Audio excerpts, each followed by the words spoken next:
guys, ShiShi here, another episode of ShiShi Meditations. And in this video, I want to explain how my experiences with meditation and other practices that help me build my awareness of the world around me have helped me to unlock my creativity, and how I believe that adopting some sort of a meditation practice can do the same for you. So the style of meditation that I've been practicing for the past couple of years is called Vipassana meditation, which loosely means insight meditation, or seeing things as they actually are. And I've spoke about Vipassana before on this channel, so I'm not going to get too crazy in depth into it, but basically the gist of it is you sit and you try to observe all of the sensations and emotions and thoughts that you can perceive in your consciousness, both internally and externally in the outside world, without any judgment whatsoever. So you just try to kind of sit there, and a lot of times people start with their breath because it's the easiest thing to pay attention to. But as you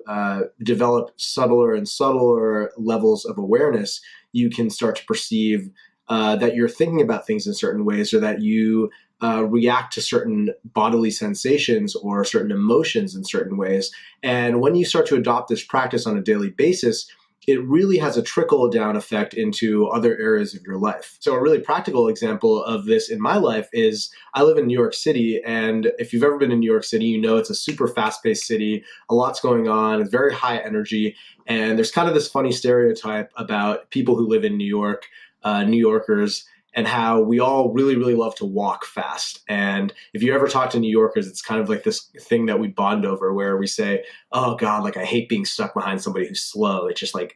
it's so annoying. And like, don't they understand that like people have places to be? And it's kind of just like this pet peeve that many New Yorkers share. And I've noticed in my own life that, you know, I'm naturally like a pretty laid back, not super high strung person, but from living in New York, that energy has rubbed off on me a little bit. And I've noticed that I do actually find myself getting really irked and annoyed when I'm behind somebody who's walking super slow. And what I noticed when I started meditating was I started to become more aware of my own internal reactions to it. So like when I would be, let's say, trying to make a subway and go running down the steps in the train station, and someone was walking super slow in front of me, whereas before I started meditating in the past, I would have immediately gotten super annoyed and probably like created a story about that person and been like, oh, they have nothing to, they got nothing going on, or like, why are they walking so slow, or whatever. You know, meditation has helped me in this instance be able to perceive the objective reality of a situation, and then kind of become aware of the very humbling fact that no matter how much you think you know, or how much experience you have in some field or whatever it might be, or some situation, you can never truly see the objective reality of a situation, because your perception, literally the way that your brain codifies what you're seeing and what you're perceiving with all five of your senses, is very much a result of the subjective experiences that you've had in your life. So it's pretty much impossible to for any, you know, conscious being who learns through their past and through their experiences to really see something totally objectively. So basically, meditation just really allows you to drop a lot of the judgments that you carry around in the world to really try to make sense of the world. I mean, people, you know, are judgmental fundamentally because they have the right intentions, which are essentially just to try to create constructs around things so that they can navigate the world and understand certain things. So in a way, it is really important to be able to have judgment of things and be able to think critically and rationally. But in another sense, when you are too rigidly locked into a certain worldview or a certain form of judgment or a certain idea of how things should be, it's very difficult to think creatively, and it's very difficult as a result to innovate, because to be creative and to be innovative by nature requires that you are creating something that wasn't there in the past. And in order to create something that wasn't there in the past, there is a certain level of departure from the normal rigid rules that you were otherwise adhering to that needs to take place. So what meditation has really done for me is it's allowed me, by just sitting and being aware of my own personal reactions to things, both internal and external, it's allowed me to understand that those are just subjective reactions, and I don't necessarily need to subscribe to them or believe in them or be overly attached to them when there is an entire other spectrum of experiences and reactions that other people have that are based off their subjective histories that are also worth investigating and being curious about. So how this relates to creativity and art is, as an artist, you're trying to draw from your experiences to get inspiration to create something new. And the more open-minded you can be and the less you judge things on face value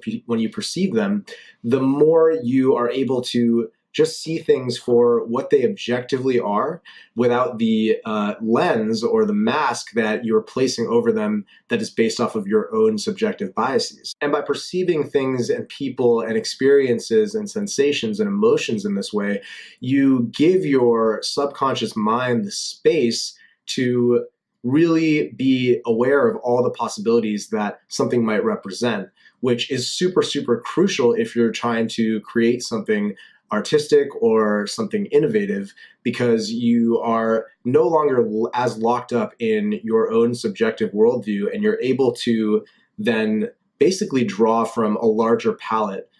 To use like a painting metaphor, you just have more colors to then paint with, because you're not just stuck to, oh, well, I only paint with green, red, and purple because this is what my father did and his father, and it's always been this way. And so for me, meditation has really, really allowed me to open up my mind, be less judgmental, and as a result, create more interesting and unique and personal and authentic music. And a really concrete example of this actually happened to me yesterday when I was working on music. So I was working on a song, and I was just working on the drums, and I was getting like the kick and the snare and the clap and all the percussion and all the patterns, sort of programming it all in. And I got to the point where I had a pretty good groove going, but I felt like my snare wasn't hitting hard enough. It just didn't have enough power and weight that I wanted it to have. And,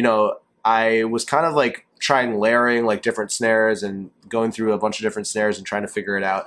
And I kind of just had this realization that I should try using a kick drum, obviously not the same kick drum that I was using in that song, but a different kick drum sample for the snare, and basically just use the kick as a snare because it was a lot heavier and it just fit the vibe of the song better. So I did that, and it totally solved the problem of the snare being too thin and not having enough weight,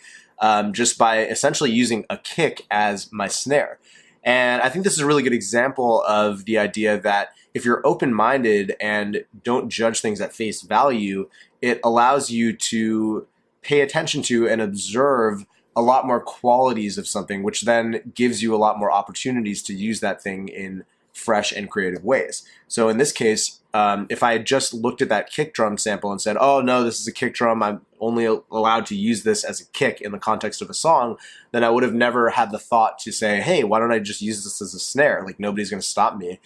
from doing that. So that's a really practical example of why I believe that, adopting some sort of meditative practice, or really anything that allows you to bring more awareness into your life and into what you're doing, will give you the ability to be less judgmental about things and more open-minded about what things potentially could be, even though they might not necessarily be that thing at face value. And that in turn gives you a much wider pool of sources and inspiration to draw from in your various creative endeavors or projects, whatever they might be. So that's just a quick little video on why I believe that adopting some sort of meditative practice or something that helps you to raise your level of internal and external awareness can really help to unlock your creative juices. So thank you guys so much for tuning in, and let me know what you thought about this video in the comments, and if there's any topics that you would want to see me address or anything like that. And also, if you like these videos and you also want to stay up to date with all my music and all the other stuff that I'm working on, feel free to hit subscribe below. All right, guys, until next time, peace.